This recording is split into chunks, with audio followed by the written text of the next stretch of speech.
Bueno, este hombre que ayer, tuvo un día bastante malo, por cierto, quiso salir a defender su posición en un programa de televisión, hablando de que está bueno pedir procesar a alguien o imputar a alguien por algo que puede llegar a cometer algo insólito en la República Argentina, algo insólito, me parece a mí en el derecho. Por si llegás a cometer un delito, yo por las dudas te imputo y lo pide ante una jueza, realmente algo realmente llamativo. Obviamente la jueza destrozó los argumentos de Stornelli, pero destrozó porque no tenía ningún sentido, ningún fin, porque no nunca se había aplicado. Nunca. Bueno, estamos hablando de no odio. Ustedes habrán escuchado seguramente el debate que se dio en los medios de comunicación en las últimas semanas. ¿Qué era lo que pedía el fiscal Stornelli? Bueno, justamente iba contra Miriam Lewin, pedía que se la llame a prestar declaración indagatoria y que además se dictara una medida cautelar, una medida de no innovar, ¿no? Bueno, acá está el doctor, ya me va a corregir tal vez, pero claro, lo que se trataba era eso, de que no empiece a funcionar este área dentro del organismo. Pasó de todo en las últimas 24 horas, incluso que nosotros C5N fuimos con un micrófono a pedirle que nos cuente un poco más después de ese escrito, un escrito que tenía un alto contenido político muy intenso, donde se hablaba de cuarentena mental, Antonio, donde hace una comparación de lo que intentaba hacer Nodio o intenta hacer Nodio, hablo en tiempo presente, con lo que era la mazorca en tiempos de Juan Manuel de Rosas, de comisarios políticos. Realmente algo. Bueno, un escrito en el que repasaba todos los temas prácticamente, porque esto de la cuarentena mental, yo por lo menos no terminé de entender con qué tenía que ver, ¿no? La libertad de pensamiento, libertades individuales, libertad de prensa. Realmente estaba José Manuel Ubaira, que es abogado, doctor, bienvenido, gracias. Muy amable. Yo decía que me parecía realmente un verdadero disparate lo que escribió ayer Stornelli, algo muy loco, muy raro. Sí, lo que me parece interesante para comenzar con la conversación es la tapa de página 12 del día de hoy, que titula Sinvergüenza. En verdad, para poder hacer este tipo de consideraciones desde el punto de vista de un fiscal federal, lo primero de todo es que uno tiene que tratar de no estar procesado. Bueno. Y aparte está procesado por intentar hacerme una cámara oculta a mí. O sea que claramente este señor no puede ejercer el oficio de fiscal, pero por encima, retóricamente, hacerse 12 preguntas sobre, digamos, la seguridad de la República, las libertades y cantidad de cosas, cuando él sistemáticamente las ha conculcado, es todavía realmente más repugnante. Y más repugnante es que ni siquiera ha entregado la cinta de los arrepentidos. Entonces, en verdad, una persona que tiene un desprecio tan claro por los derechos de los demás y por el incumplimiento de los propios, porque ustedes se acuerdan que lo citaron 8 veces de prestar declaración indagatoria, que hoy se constituya en el dedo acusador de un organismo que no le hizo daño a nadie, y que lo que está tratando de prevenir son las actitudes nazis en las redes, prohijadas por los grandes medios de prensa de la República Argentina a través de las fake news. Entonces, lo que hizo Miriam Levin es pura y exclusivamente pararse en algún lugar para ver que las fake news no avancen. Ahora, ¿esto es un proyecto de la República Argentina? No, el Senado de los Estados Unidos acaba de citar a Facebook. La ONU, la OEA. La ONU y la OEA están citando a todos estos verdaderos constructores de falsas noticias. Y las consecuencias para la democracia son enormes, porque, por ejemplo, la Morsa impidió que por un punto hubiera otro gobernador en la provincia de Buenos Aires. Por ejemplo. Y la fake news fue, yo soy abogado de Láscar ahora en la causa, en la ruta del dinero K, alego el día miércoles, y están todos preparados para ver que salga un bombazo, y lo que va a salir es una cañita voladora, y creo que van a terminar pidiéndole perdón a Baez. Bueno, de hecho, el Ascar en juicio también tuvo declaraciones que tenían que ver con que había sido forzado. No sé si mencionaba recién a Fariña, pero también en juicio, la verdad que las declaraciones son muy diferentes. Pero una combinación fatal entre Luis Barrio Nuevo y Jorge Lanata. Claro. Que guionaron todo este tipo de cuestiones. Entonces, que haya un observatorio de noticias es un hecho verdaderamente importante. Lo que pasa es que ellos no lo quieren, porque en verdad esta construcción de Goebbels que tienen ellos, porque en realidad todo lo que hacen es aplicar las 13 verdades de Goebbels. Bueno, yo le dije el otro día y me miraron con una cara. No, es que son así. Sí, claro. O sea, ellos lo que hacen es tomar una parte que es más o menos cierta, después la replican con una mentira, la confunden, los argumentos verdaderos los esconden. El enemigo, José Manuel. Elegir un enemigo. Elegir un enemigo. O sea, el famoso tema de Nietzsche, no hay hechos y no hay interpretaciones. Entonces ellos lo que hacen es esto.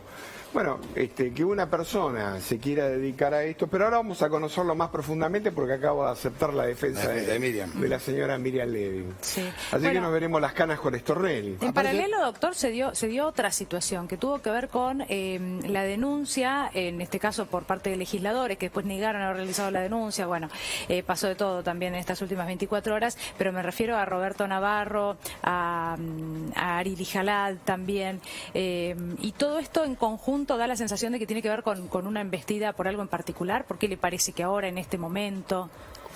No, yo creo que el gobierno no tuvo ni siquiera 10 minutos de paz. O sea, cuando asumió Alberto Fernández, ya sabía claramente que al día siguiente le iban a hacer la vida imposible. Lo que no esperaba, como dijo él el otro día con acierto, que un gobierno que había quedado en terapia intensiva, como lo había dejado Macri, por encima le pasó la pandemia por encima. Está claro. Entonces, todos estos grupos, entre el dólar apretado desde el punto de vista económico y financiero y las medidas que van sacando en los diarios, que todos los días polemizan y liman el gobierno, lo que están tratando de instalar es un golpe de Estado blando, esto está claro.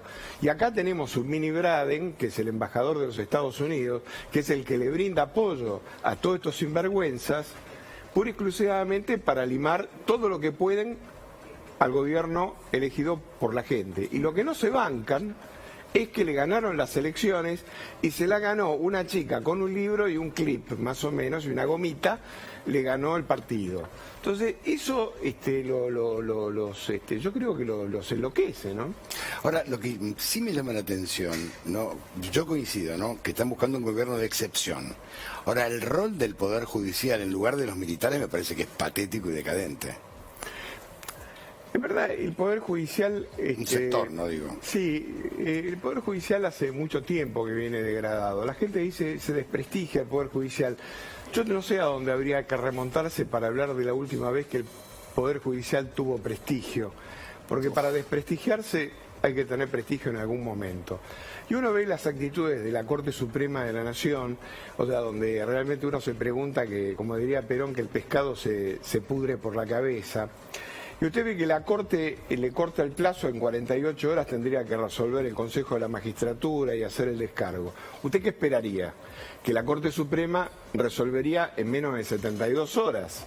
Bueno, parece que no está resolviendo la Corte. Y Rosenkrantz sabemos positivamente que como jefe del Poder Judicial de la República Argentina es una persona que cumple determinado rol y está al servicio de determinados intereses. Entonces, lo primero que uno tiene que tener claro es que la justicia es el único lugar donde abrevamos todos. Los pobres, los ricos, los que no tenemos, los que son más falentes, menos falentes. Y si realmente desconfiamos de los jueces, dígame a usted quién los salva, ¿no? Nadie, porque eso no es garantía constitucional. Por eso es que un señor muy inteligente, creo que es uno de los dos hombres más importantes en la construcción de lo que significa la política moderna, contemporánea, que era el barón de Montesquieu, decía que no había peor tiranía que aquella que se ejerce al calor de la justicia y a la sombra de la ley. Porque no hay defensa. Porque no hay defensa. Porque usted del Ejecutivo y del Legislativo se defiende con la justicia, pero ¿cómo se defiende del poder de los jueces? No hay defensa. No hay defensa. Entonces, yo lo que invito a la ciudadanía, a la gente que me está escuchando, es que no crean que la democracia está dada, o que la democracia se acaba el día que uno sale del cuarto oscuro. La democracia es un ejercicio muy complejo y lo que es peor del asunto, que aquellos que sobrevivimos a la etapa de la dictadura, porque a mí me vinieron a buscar, notamos a 500 metros de distancia donde hay un facho. Donde el tufo. Bueno, Beira, basta mirar un poco hacia Latinoamérica también, ¿no? Y a lo que ha pasado, por ejemplo, en Bolivia, sin meternos de lleno en el tema, pero donde, claro, en Brasil, por ejemplo, también. Pero a ver, pensaba en Stornelli, en este escrito del día de ayer, decía yo, con un alto contenido político donde además abarca todos los temas, porque pasa de un tema a otro, hasta hace una referencia a la cuarentena, falta de libertad, bueno, varias cuestiones. Y creo que era Graciela Peñafort quien decía, ¿puede ser un fiscal independiente, una persona que escribe bueno, no es dictamen, un escrito como este?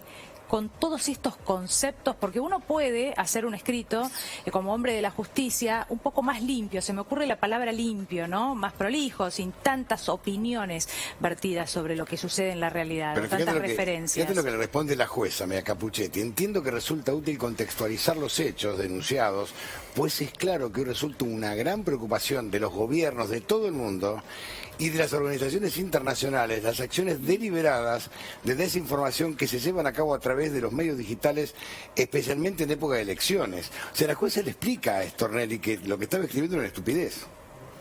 Bueno, por eso yo creo que de todas maneras habrá que ver si esto prospera ante el juzgado de primera instancia. Seguramente lo apelará el fiscal y esto irá a la Cámara. ¿Usted cree que prospera, doctor, una cosa así? Yo creo que no, yo creo que la jueza tendría que rechazarlo claramente in limine, no hay, o sea, por inexistencia de delito. Pues no hay delito. No hay delito.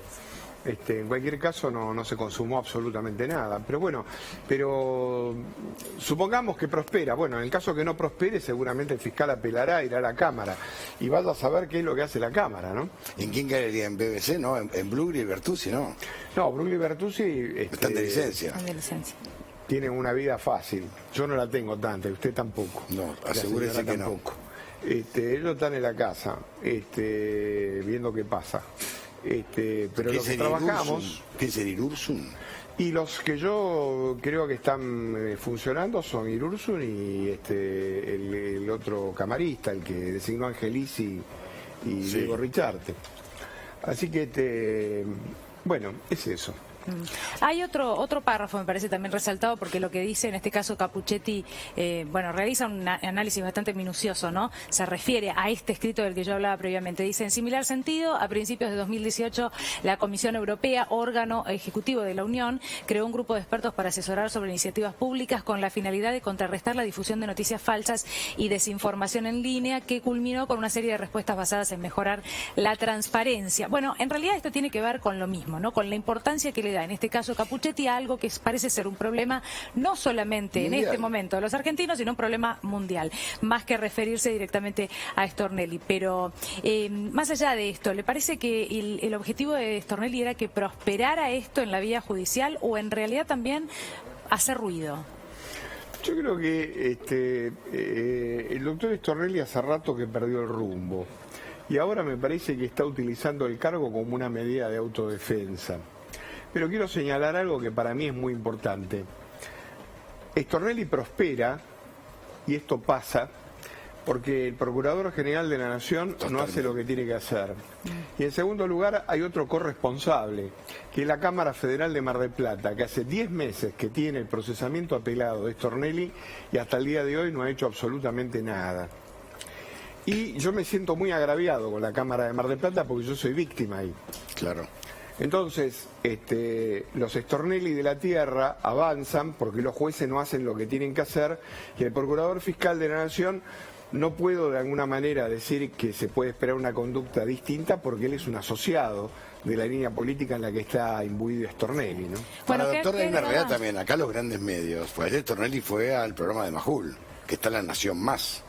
Los grandes medios también son los grandes protectores de Stornelli y defensores de Stornelli, que era socio de Santoro. Es más, los cuadernos de Centeno se los propició el diario La Nación con uno de sus periodistas, que se acuerda que se quemaron y después se reatomizaron y volvieron a la vida. Es todo lo mismo, es una gran ofensiva mediática judicial de enormes proporciones, y ser demócrata y garantista no significa ser estúpido. O sea, en verdad, lo que yo noto es una falta de respuesta. Mire, la verdad estoy muy enojado con la ministra de Justicia de la Nación.